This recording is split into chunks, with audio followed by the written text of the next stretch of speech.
February of 2022 in Nashville, Tennessee. A 911 call made by the friend of Savannah Chrisley, who's on the reality TV show Chrisley Knows Best, tells the dispatcher to send help as soon as possible. Let's find out why. My friend called me, and her boyfriend is having a psychotic break, and she said he's suicidal, and he's at the kitchen island with a gun, and I just need somebody to come over here and help me. Okay, so is he at this address, or is this where you're at? He's at the address. I'm outside, and he's at the kitchen island, and he had the gun under his chin, but now he doesn't. But I need the police over here right now because I can't do anything, and I don't want him to shoot me either.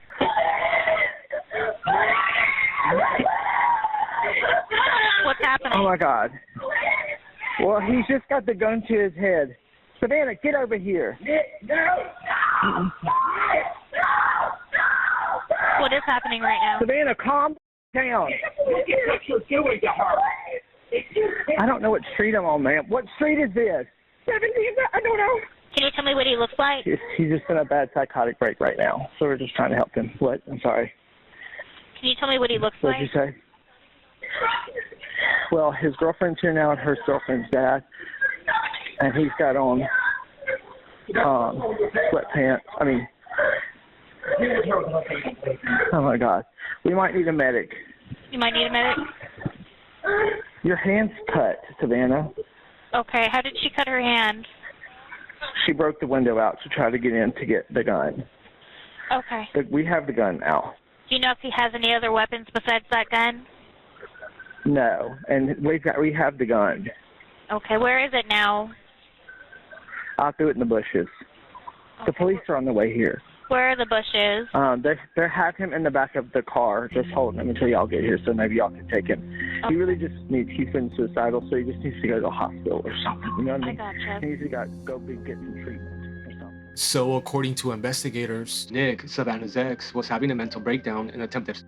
Thankfully, Savannah and her father Todd rushed into action and stopped him from actually doing it. They somehow snatched the gun from Nic and convinced him to sit in Todd's Range Rover until officers arrived. No one was arrested, and Nic now seems to be doing well. He did talk about the incident, and he said this. With COVID and some of the things that I've had from COVID, I've been on medication, and I decided to mix alcohol with it to a point that... A lot of alcohol, to a point that I don't remember anything that happened that night. And I was in a full blackout. I don't know where I was at in my mental state, but between the depression, anxiety, the COVID effect, the medication, and the alcohol, I did something that I never thought I would ever do. Luckily, I had a haircut set up by my good friend Chad, and if he wasn't there, I don't know if I would still be here today, to be completely honest. To this day, I'm so grateful that I'm here today because of people like Savannah and Todd and Chad who came to support me and love me like they did in that moment. The unfortunate part about it is someone who's dealing with this right now shouldn't have to come on social media and be forced to tell his story. And that's the most heartbreaking part, is he should be able to tell his story in his time, and he wasn't afforded that luxury. So that's another form of trauma that he has to work through now. I love you to this day, and son, I'm gonna always love you. I don't care if you marry my daughter. I don't care if y'all date. I don't care if you ever girlfriend and boyfriend. I love you for you because you're a good kid with a great heart, and you don't deserve the glass bowl or the fishbowl lifestyle that you've inherited because of us. Toward the end of the live, Nic said he hoped sharing his story could make a difference for others who are struggling. Hopefully this can help at least one person out there that's going through it. I think you're going to do better than that. I think you're going to help a lot more than one. So do I.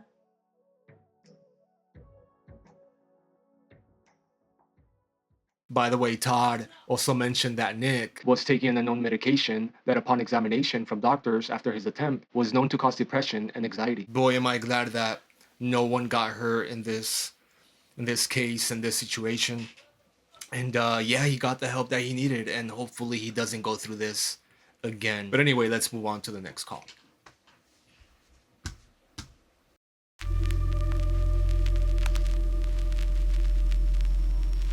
March 12, 2022 in Flagler County, Florida. A woman calls 911 and tells the operator that she and her husband have just been shot along Interstate I-95. Let's take a listen. Flagler County 911, what's location of emergency?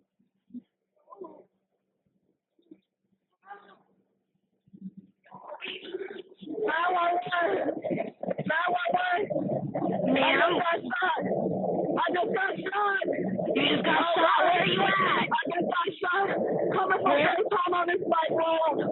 Ma'am, where are you at? Exit 293. Can you send the police motorcycle rider? Okay, listen to me. Okay, ma'am, listen to me. Where are you at? We coming up to exit 293. 293 north or south? I need a Okay, what kind of vehicle, ma'am? What kind of vehicle are you in? We're in a lime green Charger. A lime green Charger. Who shot you? The Soul Brothers, somebody in a great expedition. Somebody shot you? Okay, it was great. Ma'am, where did you, okay, you got shot in the leg? Yes, can you please send the police officer? Okay, ma'am, while I'm on the phone, do we have them on the way, okay? I need you to listen to me. Are you alone in your car? I'm in the passenger seat. My husband's driving. Lord, please send by somebody. Ma'am, okay, we have them on the way, okay? I need you to do me a favor. I need somebody to apply pressure to where you're shot at, okay? Oh, ain't nobody in the car. We're trying to get away from these people. Where's the Great Expedition at now? I don't know, man. We trying to get away from them. We on the expressway. I understand that. Are you still on 95 South at 293? I need to get. Oh, he been hit too. He been shot too. Okay, your husband been shot as well? Yes. Where did your husband get shot at? There go the police officer right here. Where was your husband shot at? He shot in the arm. He shot in the arm. Okay, we have them on the way. What is your name? Law enforcement? He just passed us. Are you pulled over or are you headed southbound still? Did you pull over? We're in the middle of the street. In the median? Okay. We're in the middle of the street. It's a green Challenger. Yes. Okay, you're on 95 southbound in the median, correct? In the lime green Challenger, correct? Exit 293. In the 293, okay. We have them on the way to you. Just stay on the phone with me, okay? And I just want to confirm that you're on 95. You did not get. You did not get. Okay. Did not get off the exit, correct? You're on 95 still. We on Old Kings Road. Police coming up now. We on Old Kings. Okay, so you got off the exit? Yes.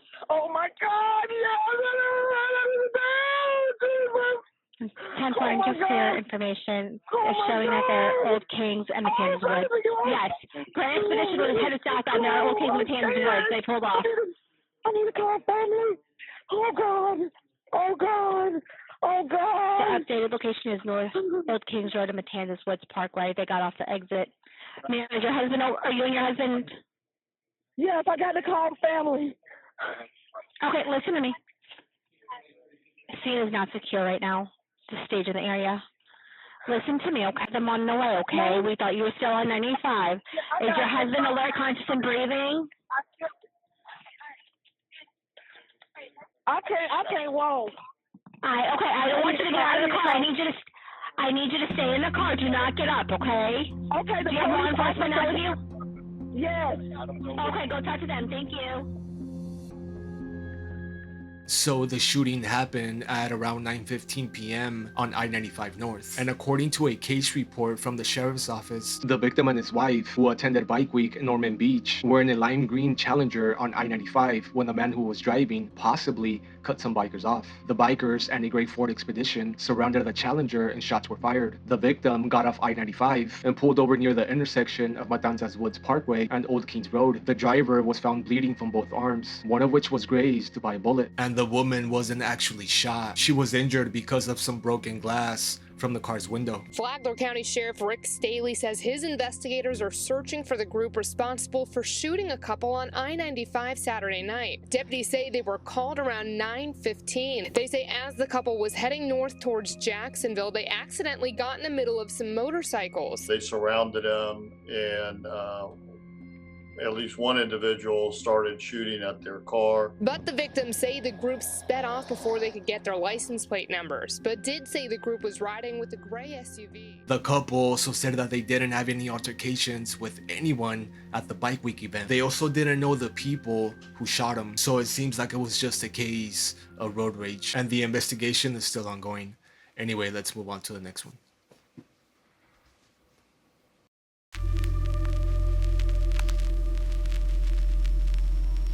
March 24th, 2022 in Orlando, Florida. A man calls 911 from the Orlando Icon Park and tells the operator that, well, listen for yourselves. Orange County Fire Rescue. I need rescue at One moment, sir. 8433 International Drive. Okay, Yes, caller, what is the name of the 8433 business? International Drive. What is the name of the business, sir? Orlando Slingshot and Free Fall. Okay, Yes. okay, tell me exactly what happened. Sir, tell me exactly what happened. The ride was going, and during the middle of the ride, the guy just came off. Okay, I have help on the way. Okay, is he awake?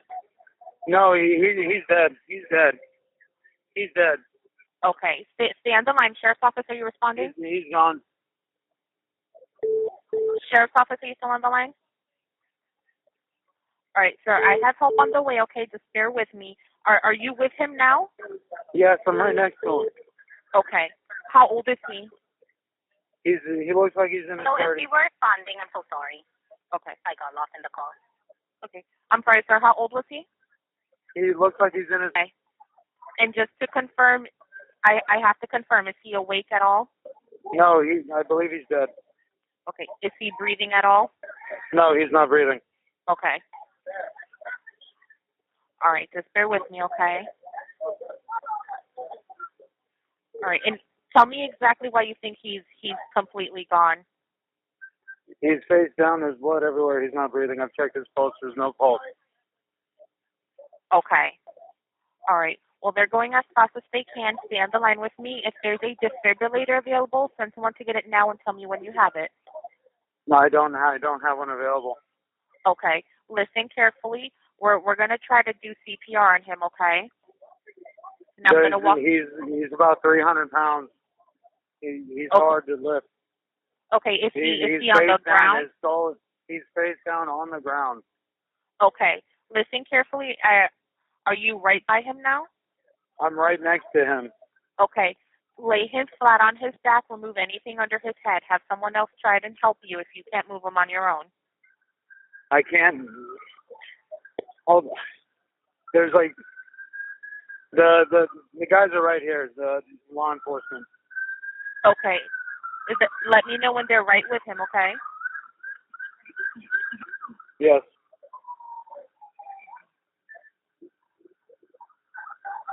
What area of the park is he in? He's in the free fall, like in the circle. Okay. Law enforcement just arrived. Okay, sir. You can hang up. They'll help him, okay? Thank you. Thank you. Bye-bye. According to police, 2 witnesses saw Tyre Sampson fall from the Orlando Free Fall Tower ride at Icon Park. And if you don't know, the ride takes up to 30 guests high into the air before dropping about 400 feet at 70 to 75 miles per hour.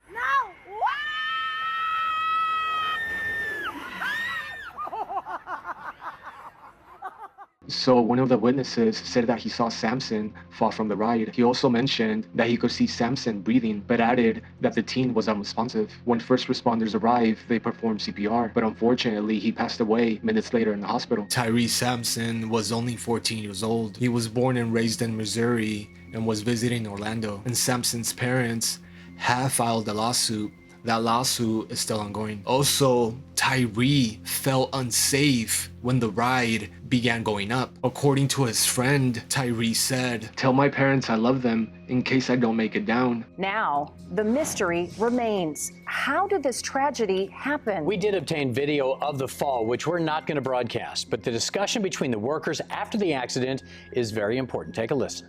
Did you check it? Yeah, the same. You guys are sure you checked it? Yeah. Our role in this situation is to determine whether or not this is an accident or an intentional act, and this does appear just to be a terrible tragedy. The victim's father, sorry, it's very emotional. The father, Yarnell Sampson, says his 14-year-old son, Tyre, was on this ride with two of his best friends. When the tragedy occurred, they were visiting from St. Louis. His 14-year-old son, Tyre, was on the free fall ride with two of his best friends. When the ride took off, that's when he was feeling uncomfortable. He was like, this thing is moving. You know what I'm saying? He was like, what's going on? That's when he started freaking out. And he was explaining to his friend was next to him, like, man, I don't know, man. If I can make it, if I don't make it down safely, man, you please tell my mom and daddy I love them. Like, you know, for him to say something like that, he must have felt something. He says his son is 6'5" and 340 pounds. But this one particular ride decided, yeah, we can take you. Come on, get on. You know, when nobody else allowed him to get on the rides. So I wonder what happened between now and then what made him say, come on, you can get on this ride. He says they should have stopped the ride and wants answers. This should never happen to nobody else's child ever again. And if I have something to do with it, it never will happen again. Yarnell says Tyre had an amazing future in football and had hopes of playing in the NFL. 14-year-old young man, he was an honor roll student. The young man had a bright future. But yeah, man, what happened here? It's extremely tragic. Imagine visiting Orlando and you want to get on this ride and that's it. Your life is done. Hopefully they do win this lawsuit. I mean, losing a son at such a young age. I mean, I can't even imagine. But yeah, let me know what you guys think about this case. For now, let's move on to the next one.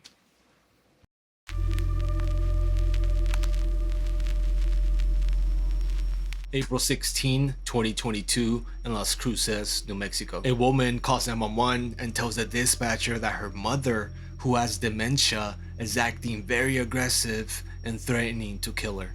Let's listen to the call. 911 emergency, what city? Las Cruces, New Mexico. What is the address or location for your emergency? For FIR? Okay. And what's going on? I really need an officer, an ambulance, or someone because my mother's getting aggressive right now. She's 75 and she has dementia. I'm hiding in a room because she's threatening to kill me. Does she have any weapons? I don't know if she got weapons from the kitchen, and I have a little one here. Child, I'm asking, are you with your child? Yes, I'm with my child, but I'm freaking out right now. And do you know if she's on any type of medication? I'm not sure if she took her medication this morning. And my daughter, she's in her room, and my mother's still out there with the knife. Okay. So she does have a knife in her hand? I believe so because it sounds like it. Yeah, she actually does have a knife. Okay. Do you know what she's doing with the knife? Hitting the floor, saying she's going to kill me. Okay, man. They should be arriving soon, okay? Do you know if an officer is also coming? Yes, an officer will be there, and then we do have a medical unit on the way just in case. Okay, thank you. Let's try throwing hot water now. Hot water? Yes. Mami, estás asustando a la niña.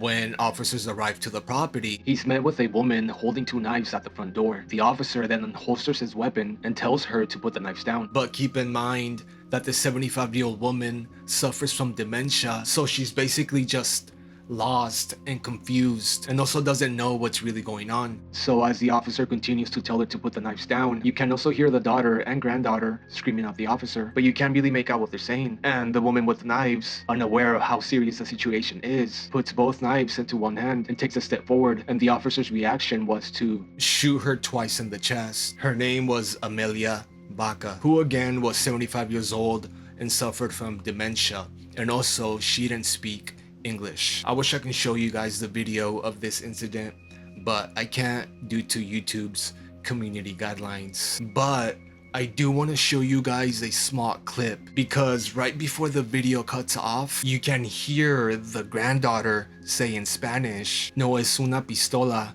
which stands for "it's not a gun."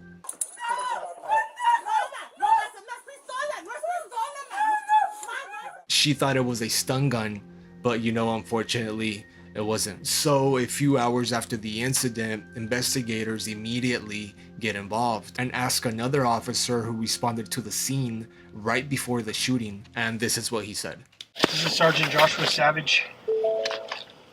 Today's date is April 16th, 2022. The time is 2000 hours. Present with me is Officer Fierro, badge number 935.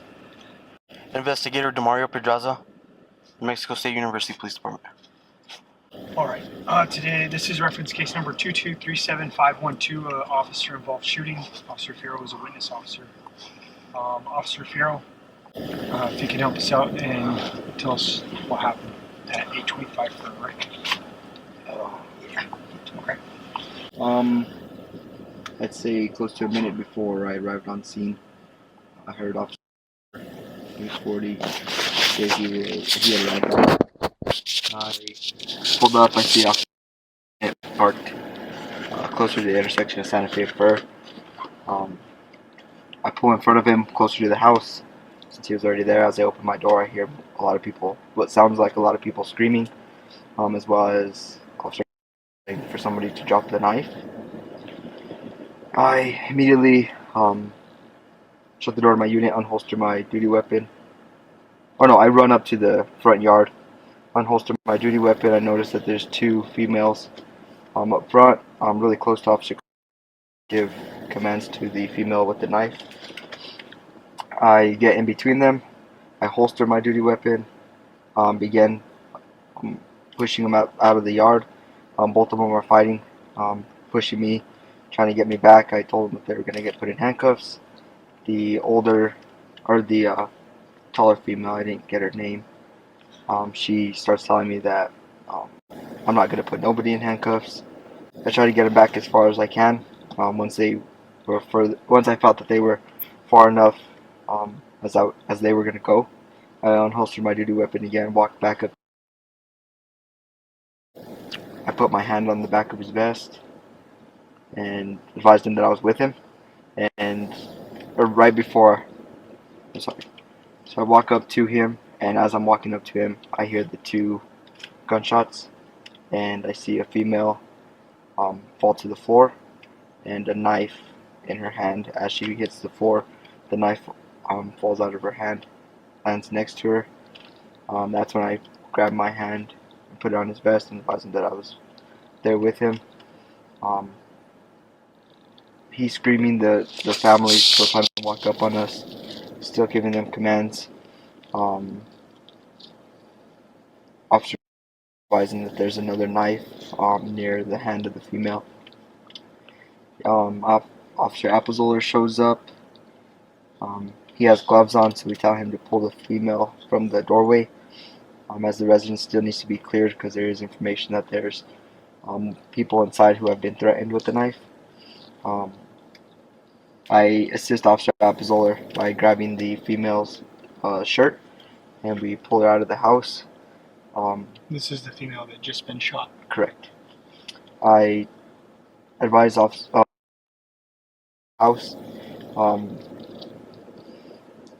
because he went in by himself. I wasn't going to leave him.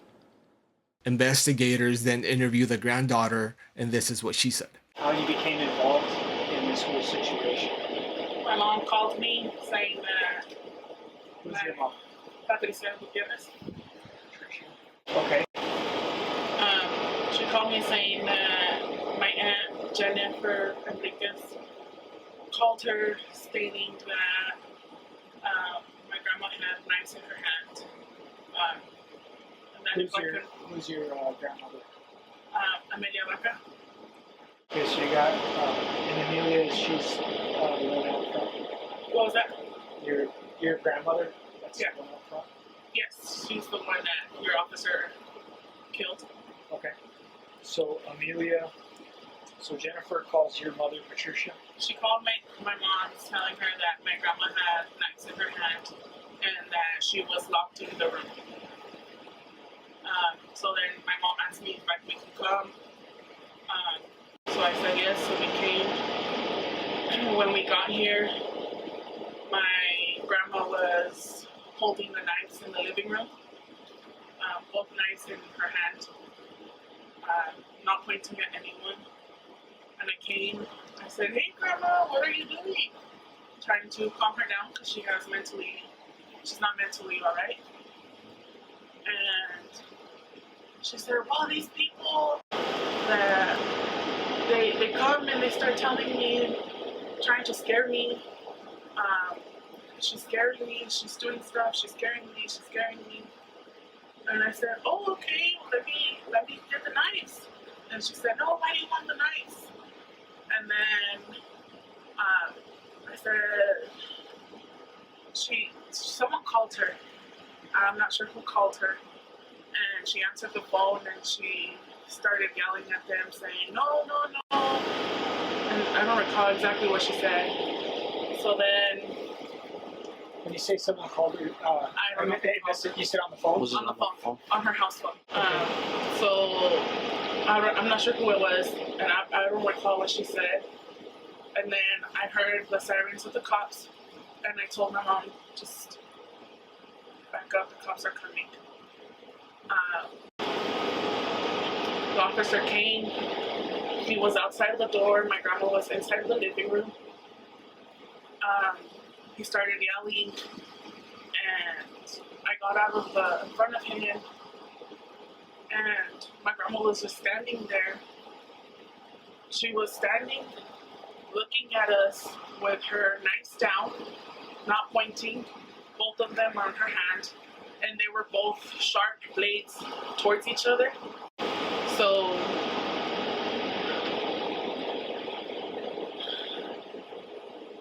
take all the time you need, okay? she was just standing. She looked confused. She didn't look like she understood what was going on. And I was in his ear, close to his ear, and I told him, "Don't shoot her.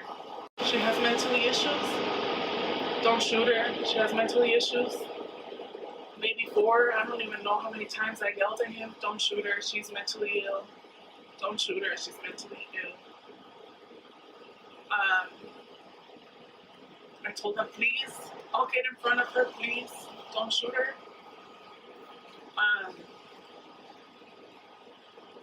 From there, my mom was trying to intervene as well. So I got in between my mom, and I was trying to push her back. And the gun that I saw looked like a taser. I don't know how guns look. It looked like a taser. I thought he was an old woman, so I thought maybe taser. So I was trying to calm my mom down, telling her, "Mom, it's a taser. It's a taser. Calm down, Mom. She's gonna be fine. It's a taser." The officer Fierro came. He started pushing us, started yelling at us, saying that he's gonna handcuff us. He started pushing me. He's telling her if I don't control my mom, he's gonna handcuff her. Pushed us. That's when my mom fainted.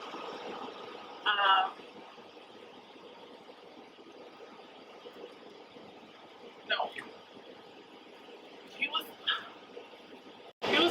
pushing, and I did hear 2 shots, and that's when my mom tried to to come towards, because she saw everything, and I still thought there the electric shots you guys give. And that's when he kept on pushing and pushing. And that's when my mom fainted, when those two shots. And that's when she fainted. And after that, I started yelling for the ambulance to come. They were there, but they were still staying there in their ambulance. And more cops came, and I started yelling at them. The scene is secure. Call the ambulance. Call the ambulance. The scene is secured. They didn't care. That's when I turned around, and I saw them drag my grandma from the inside of the house to outside. Instead of leaving her where she was at, they just dragged her out. That's all I can remember right now. Okay. I told him plenty of times, don't shoot her. She's mentally ill. As of right now, this case is being reviewed by the 3rd Judicial District Attorney's Office.